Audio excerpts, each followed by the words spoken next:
Bienvenue dans les Décideurs de l'Emploi. Nous sommes en direct sur Décideurs TV et MyTF1 News.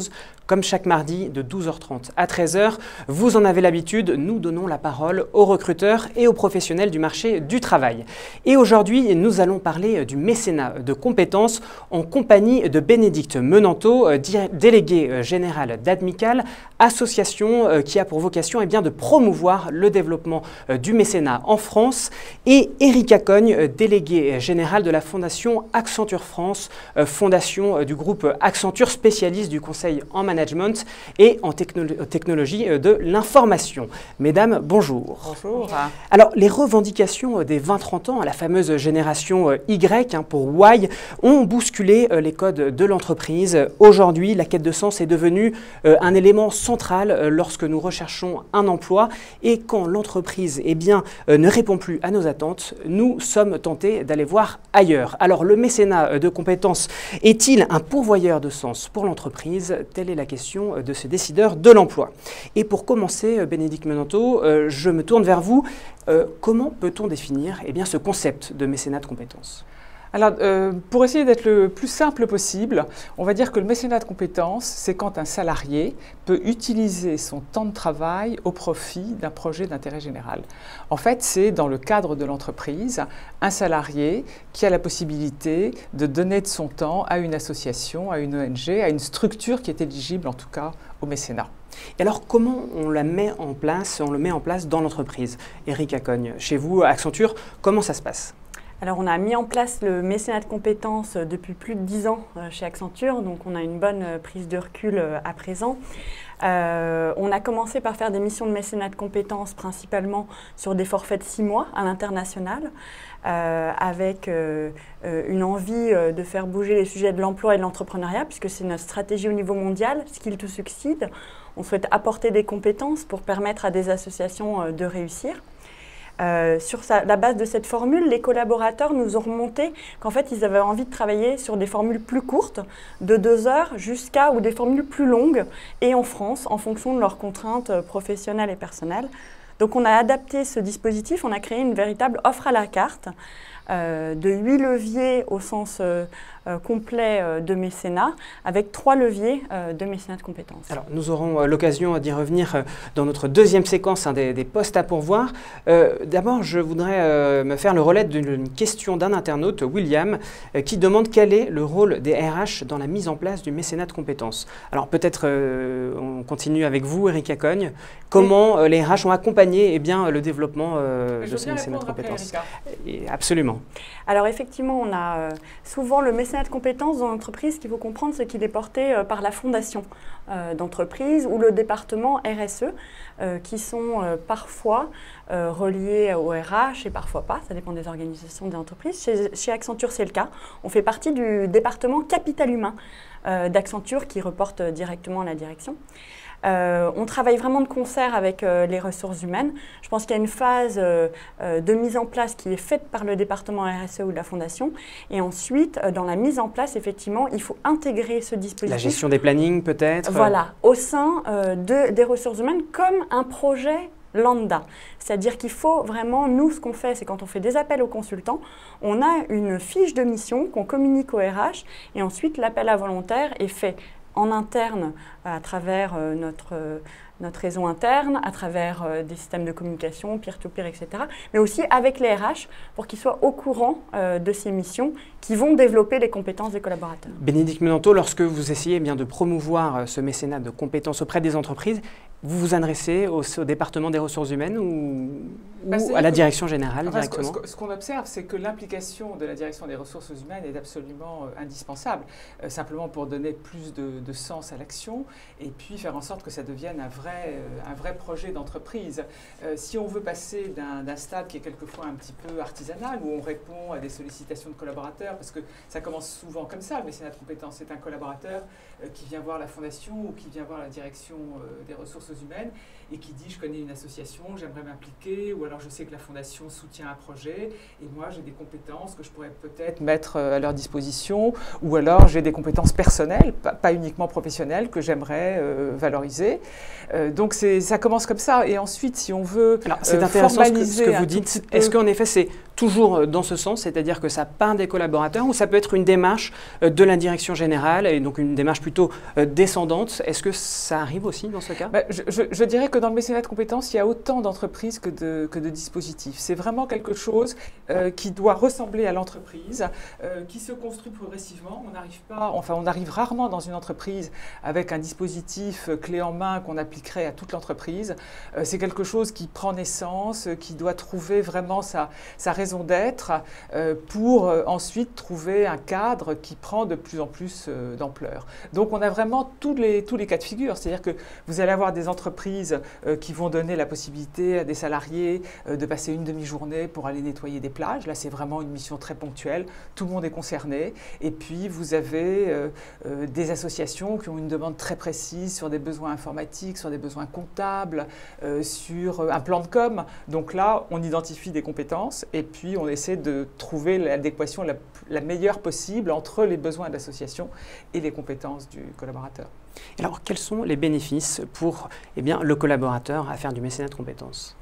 Alors le collaborateur, son premier bénéfice, c'est effectivement, et c'est le titre de l'émission, de donner du sens à son quotidien, à sa carrière, d'avoir un moment de réflexion sur ses compétences, puisqu'on a constaté, on a une enquête chaque année qu'on administre auprès des 10% des collaborateurs d'Accenture en France qui font du mécénat de compétences, et ils nous disent que le mécénat de compétences est un moyen, à un moment donné, de se poser et se dire, pour l'association, de façon très pragmatique, quelles compétences que j'ai acquises précédemment chez Accenture ou dans d'autres expériences professionnelles, je recompose pour répondre à une problématique de changement d'échelle, d'impact social, d'amélioration des processus et de l'organisation de l'association.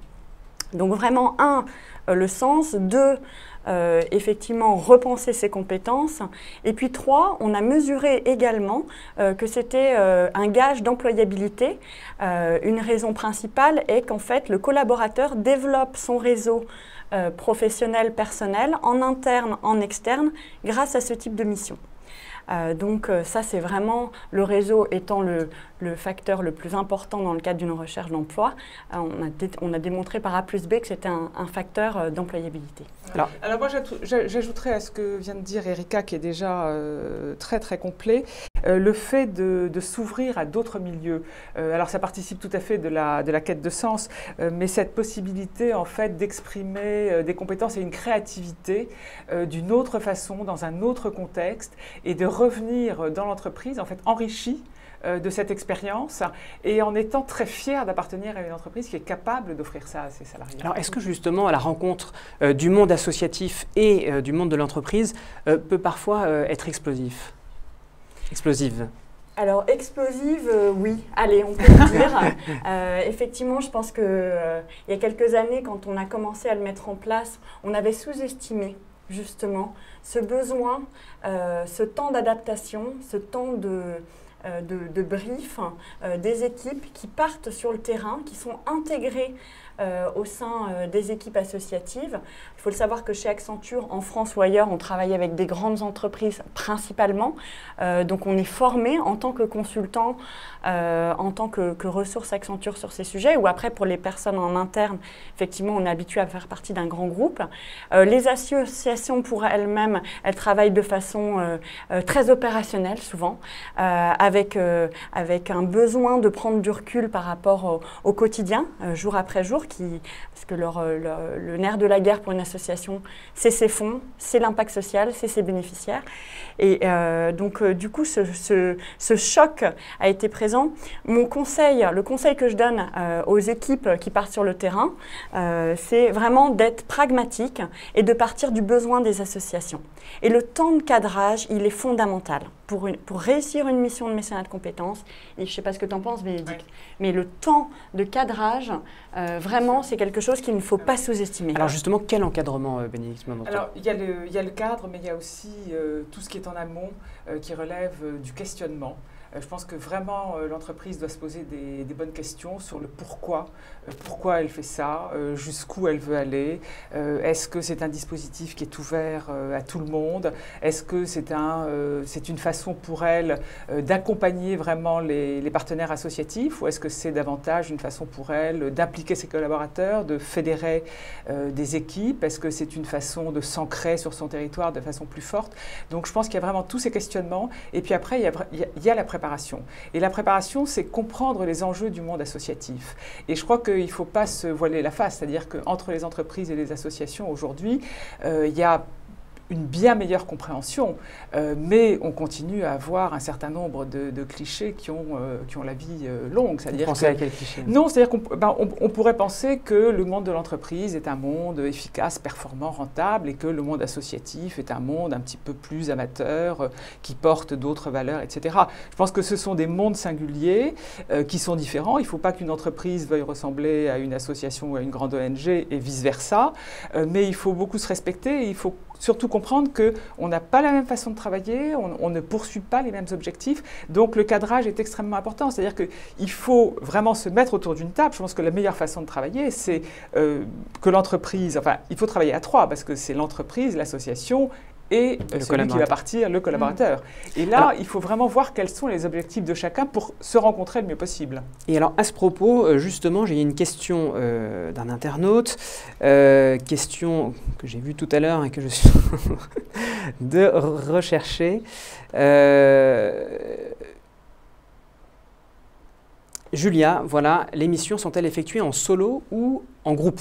Voilà, c'est une vraie question. Est-ce que le collaborateur part tout seul en mission dans l'association, ou c'est une équipe alors là, on a des données très précises, parce qu'on a fait une première étude sur le mécénat de compétences avec une association qui s'appelle le Pro Bono Lab, qui est une jeune association qui a vraiment réinventé un petit peu le mécénat de compétences en France en lui donnant une dimension plus pro bono, une dimension plus anglo-saxonne, et qui fait un travail de terrain absolument formidable.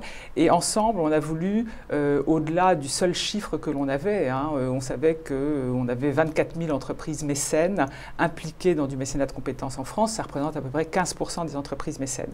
Et on a interrogé de façon beaucoup plus précise ensemble donc les entreprises, et on s'est rendu compte qu'aujourd'hui, il y avait une grande tendance, c'était de faire du mécénat de compétences en équipe. C'est-à-dire qu'on a moins de la moitié des missions qui se font à titre individuel, et une autre moitié qui se fait en équipe. Parce que c'est une nouvelle réponse à des besoins, c'est-à-dire que quand on est plusieurs, souvent on a une intelligence collective, on a une meilleure façon de résoudre une question qui est une question ponctuelle. Et puis pour l'entreprise, c'est une façon très très intéressante de sortir ses collaborateurs dans un autre contexte, d'effacer les niveaux hiérarchiques. Ça, c'est quelque chose qui est extrêmement important, c'est-à-dire qu'on se retrouve tous ensemble, mobilisés sur un projet, mobilisés sur des valeurs, et ça crée vraiment un lien qui est très fort et qui va très très au-delà de ce qu'on fait ensemble dans l'entreprise. Et alors, les managers sont-ils impliqués? Déjà, est-ce que ça s'adresse aussi à des managers? Voilà, à qui ça s'adresse dans l'entreprise? Et comment se gère le suivi de ces missions, et comment sont impliqués les managers lorsque un membre de son équipe est missionné, un membre ou plusieurs d'ailleurs? Oui. Erika Cogne. Effectivement, c'est une très bonne question. Chez Accenture, pour parler de notre propre expérience, on a commencé plutôt sur des niveaux expérimentés, parce qu'on souhaitait d'abord que nos ressources aient d'abord une première compréhension, une lecture, une expérience professionnelle avec les méthodes Accenture, l'approche Accenture, avant d'aller à la rencontre d'un autre univers associatif. Puis après, on a effectivement eu envie, et j'ai envie de dire dû faire face à une envie très forte de tous les collaborateurs dans toute leur diversité, et c'est-à-dire à tous les niveaux hiérarchiques. On implique le premier niveau hiérarchique chez Accenture, que ce soit des assistantes, des analystes, jusqu'au top management d'Accenture. Ils sont plus de 10% à s'impliquer également. Et également au niveau des différents... S'impliquer, du coup, le top management s'implique dans des missions in situ, situe ou dans du suivi de collaborateurs? Dans des missions, mais en pilotage. Donc c'est l'un et l'autre, puisque sur chaque partenariat associatif, on propose à un directeur ex-associé chez Accenture de suivre la mission en pilotage avec l'équipe en place.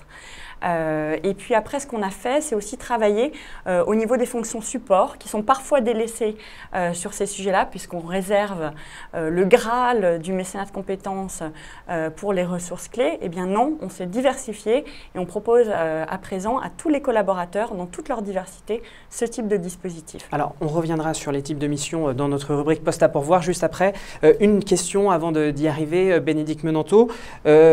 Est-ce que parfois, voilà, il y a des réticences du management, justement parce que bien certains peuvent peut-être penser qu'il ne faut pas mélanger le travail et l'action de bénévolat, hein, peut-être, qui doit se faire en dehors du temps de travail?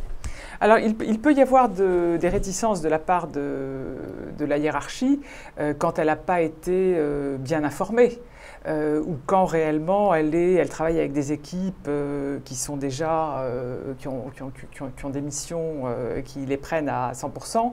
Là, c'est un petit peu compliqué de voir partir un collaborateur. C'est pour ça que la collaboration des ressources humaines est absolument essentielle pour faire comprendre le projet et puis pour faire en sorte que le mécénat de compétences s'adresse à des gens qui peuvent libérer aussi un petit peu de temps. C'est-à-dire qu'il ne faut pas non plus contraindre les managers à libérer quelqu'un parce que de toute façon, ça ne se passera pas bien. C'est-à-dire que dans l'idéal, bien sûr, qu'on aimerait que tous les salariés de l'entreprise puissent être concernés, qu'il y ait un dispositif qui soit ouvert à tous. Certaines entreprises ont fait ce choix. La SNCF, par exemple, a fait le choix de s'adresser à tous les collaborateurs de l'entreprise via une plateforme. On peut avoir jusqu'à 10 jours de mécénat de compétences par an. Mais je pense qu'un bon mécénat de compétences, c'est un mécénat de compétences qui s'installe progressivement et qui prend en compte toutes ces difficultés, qui sait les lever et qui sait convaincre les managers de libérer, enfin de faire en sorte que le collaborateur puisse se libérer parce qu'il va revenir voilà, avec des. Alors c'est ça que j'allais vous demander, est-ce que ça peut être aussi un avantage pour lui, pour ce manager? Est-ce qu'il n'y a pas aussi, il ne peut pas y trouver son intérêt en envoyant ses collaborateurs travailler dans d'autres missions? Enfin, un bon manager qui a le souci de voir ses collaborateurs s'épanouir. Parce qu'en fait, quand on est dans un univers de travail, on a un certain nombre de tâches à accomplir, mais on fait bien son travail quand on est bien dans son entreprise et quand on est bien dans sa peau. Donc, avoir la possibilité d'abord de mettre ses compétences à disposition d'autres, c'est quelque chose qui est très, très valorisant. Enfin, simplement sur le plan humain, c'est une expérience humaine. Et généralement, quand on revient, on voit son travail différemment, ça peut mettre en perspective les choses et généralement ce n'est que bénéfique. C'est-à-dire qu'il y a des études qui ont été faites aux États-Unis et qui montreraient que des collaborateurs qui sont intervenus comme ça dans des missions de mécénat de compétences sont plus performants que d'autres. Alors je dis bien performants entre guillemets parce que c'est un petit peu difficile à qualifier, mais en tout cas on voit que généralement un collaborateur ne sort pas indemne d'une mission auprès d'une association, auprès d'une ONG. Ça lui a, parce que c'est souvent une démarche volontaire, ça répond à des aspirations profondes, et puis surtout, ça fait découvrir complètement un univers, une façon de travailler, des problématiques, des enjeux nouveaux, donc c'est très très riche. Alors, quelles missions sont proposées chez Accenture? C'est ce que nous allons voir dans notre rubrique Les postes à pourvoir.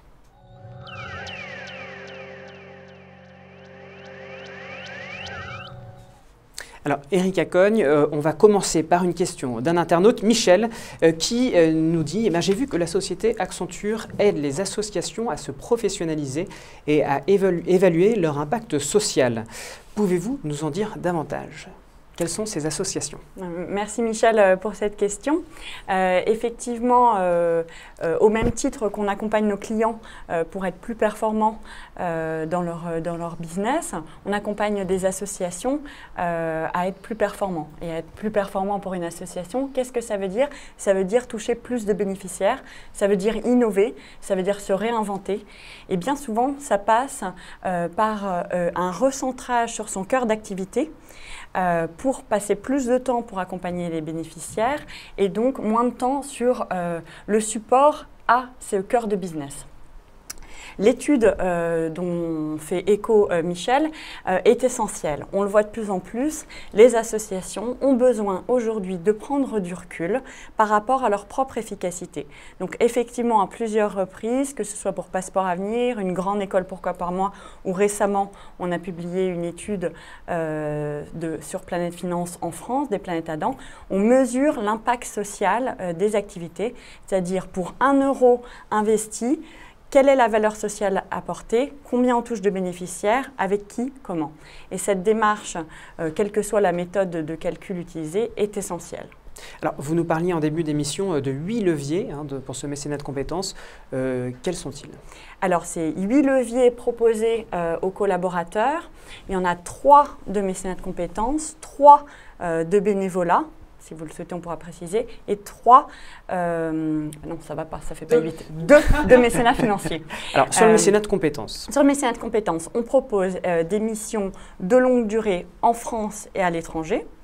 Ça fait déjà 2. Et une 3e approche qu'on a appelée Pro Bono in a Box, qui sont des missions de 2 heures à 2 jours. On a dû faire face effectivement aux contraintes opérationnelles des équipes qui demandaient de s'investir, mais qu'on ne pouvait pas systématiquement détacher des projets. Alors sur 2 heures, ça peut être coacher un demandeur d'emploi, parce que nos sujets c'est l'emploi, notre stratégie c'est l'emploi, sur son CV, faire un entretien en amont d'un réel entretien sur le marché de l'emploi. 2 jours, c'est les missions qu'on fait avec Pro Bono Lab, qu'on a développé depuis 3 ans, qui permettent par exemple de faire une petite mission de conseil pour des associations, réaliser un cahier des charges de site web, travailler sur les messages clés de la stratégie de communication de l'association, travailler sur le recrutement des volontaires. Et après, les missions plus longues en France et à l'étranger, c'est problématique à la fois de stratégie, travailler sur l'organisation, le modèle économique, comme on le fait auprès de ton équipe, Bénédicte, d'un point de vue stratégique, ou travailler sur des problématiques plus digitales, qui fait partie aussi du cœur de métier d'Accenture, mettre en place une plateforme de CV vidéo, comme on le fait avec Face à l'Emploi TV, mettre en place un programme pédagogique de type SPOC, comme on le fait avec Passeport Avenir. Donc voilà, vraiment. Et est-ce que les collaborateurs ont le choix bien de leur mission, de choisir leur association, ou ils doivent choisir parmi un catalogue que propose Accenture? Alors effectivement, parmi les partenaires d'Accenture et en lien avec notre stratégie emploi, subside, voilà, qui vise à avoir un effet de levier sur l'emploi et l'entrepreneuriat à terme. Du coup, ça c'est l'axe stratégique. On propose une série de possibilités pour nos collaborateurs, donc de 2 heures jusqu'à 1 an, avec au total, ça représente quand même à peu près 50 associations partenaires chaque année en France, donc la diversité est là. Après, il y a tout de même, sur la plupart des missions, un regard qui est fait sur la compétence du collaborateur, puisqu'on parle bien de mécénat de compétences. Quelles compétences le collaborateur va-t-il amener à l'association? Alors justement, est-ce qu'il y a un processus de sélection? Et déjà, est-ce que vous avez besoin de les sélectionner, ou le plus dur, c'est de les trouver, ces gens motivés pour aider des associations? Ça dépend des missions. En toute honnêteté, alors ça c'est quelque chose dont je n'ai pas encore la petite sauce secrète, il y a des missions qui attirent plus les collaborateurs. Il y a des associations qui parlent plus aux collaborateurs. Lesquelles? Il faut savoir... Pour les secteurs en tout cas, quels sont les secteurs sans bien les associations? Est-ce qu'en effet il y a des secteurs préférés des salariés Accenture et puis plus largement des salariés français? Vous avez peut-être un regard plus transversal, Bénédicte Menanteau. Est-ce qu'il y a des secteurs qui attirent plus que d'autres? Je pense qu'il y a des missions qui sont plus nombreuses dans certains secteurs, c'est-à-dire qu'il y a des compétences qui sont facilement transférables. Et là, on constate effectivement que sur les compétences informatiques, de com, juridique, comptabilité, c'est pas assez facile à transférer, mais disons que c'est bien identifié. Et sur des missions qui sont assez ponctuelles. Après, quand on est sur un registre de missions plus personnelles, là, c'est vrai que on s'adresse à des publics qui sont beaucoup plus fragiles, qui sont en difficulté, des personnes malades, des personnes âgées, des jeunes pour lesquels on fait du tutorat. Donc ça répond aussi beaucoup à des aspirations parce qu'il y a des jeunes dans l'entreprise qui ont envie d'exercer le même métier mais dans des conditions différentes et de le faire en groupe et de répondre vraiment à une problématique, qui vont sentir que ce qu'ils font, ça a de l'impact parce qu'ils se sont réunis pendant 2 jours, tous ensemble, et qu'au bout de 2 jours, ils ont vraiment produit voilà, une recommandation. Et puis, il y a ceux qui vont vouloir s'impliquer beaucoup plus sur du long terme, de façon régulière, en préparant presque un engagement personnel. Et là, l'engagement que l'entreprise leur offre leur permet de s'engager peut-être un petit peu plus à titre bénévole pour l'association, mais sur des missions qui sont très différentes. Mais dans l'idéal, là aussi, il faudrait qu'on puisse couvrir tous les domaines de l'intérêt général, la solidarité, la culture, l'environnement, la recherche. Les missions sont très très nombreuses. Le temps file, du coup nous allons passer à notre dernière rubrique très importante qui est les conseils aux candidats.